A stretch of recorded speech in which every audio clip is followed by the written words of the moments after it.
Fondazione del Circolo Navarca. Vi vedo ben numerosi e contenti e anche sorridenti, perché questo è molto importante, perché è stata una prerogativa da parte del Circolo Navarca di organizzare sempre le sue iniziative culturali, cercando di portare la gente, diciamo, a rilassarsi, a trovare, diciamo, dei momenti piacevoli per stare insieme, ma soprattutto per concludere poi anche la serata uscendo dalla sala civica di Aiello o di altri luoghi dove abbiamo organizzato tante iniziative in questi 20 anni, tornando a casa e pensando appunto, questa sera proprio, no, mi sono divertito, oppure ho ascoltato delle cose che mi rimarranno impresse nel tempo, e questa è una cosa non trascurabile per quanto ci riguarda noi. Scusi un attimo, salta il microfono. E quindi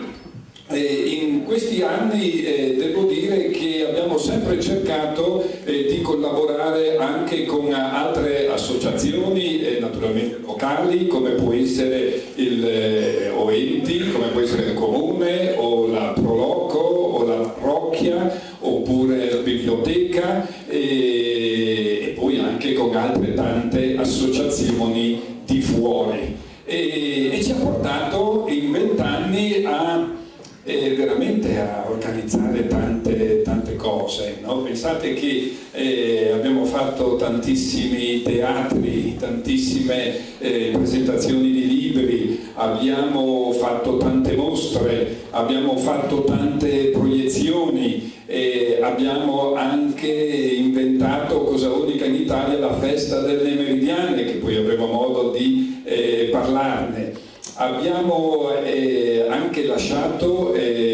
su un'altra iniziativa che è il Cammino Celeste dei segni lungo il percorso, dei monumenti, ma non solo all'esterno ma anche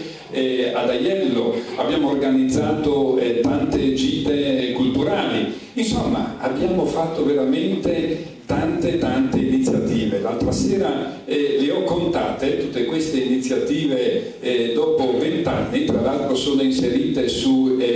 nostro sito del paese delle meridiane.com, e pensate che in 20 anni abbiamo organizzato 335 iniziative,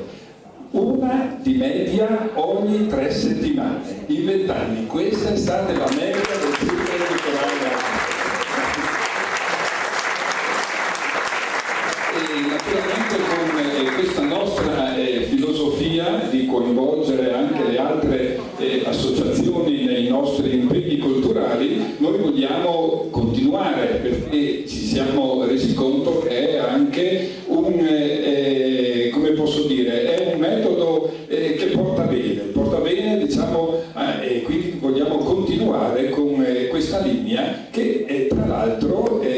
a livello regionale non sono tantissime le associazioni che seguono questa linea qui di coinvolgere anche altri. Perché questo? Perché si vuole fare dimostrare alla gente, anche quelli delle volte che non vengono alle iniziative, che sono la parte maggiore, tutti stanno davanti alla televisione, che nel paese, il paese è unito, si sta insieme e si collabora insieme, e questa è una cosa non trascurabile. Quindi questa sarà per il nostro futuro la nostra filosofia, come lo è stata fino ad oggi. Allora io vi auguro intanto buona cena, e durante la serata avremo modo di parlare anche d'altro più nel dettaglio, tra i vari passaggi, tra l'antipasto, il primo, secondo, eccetera. Speriamo di fare, non abbiamo voluto organizzare solo una semplice cena, ma una cena con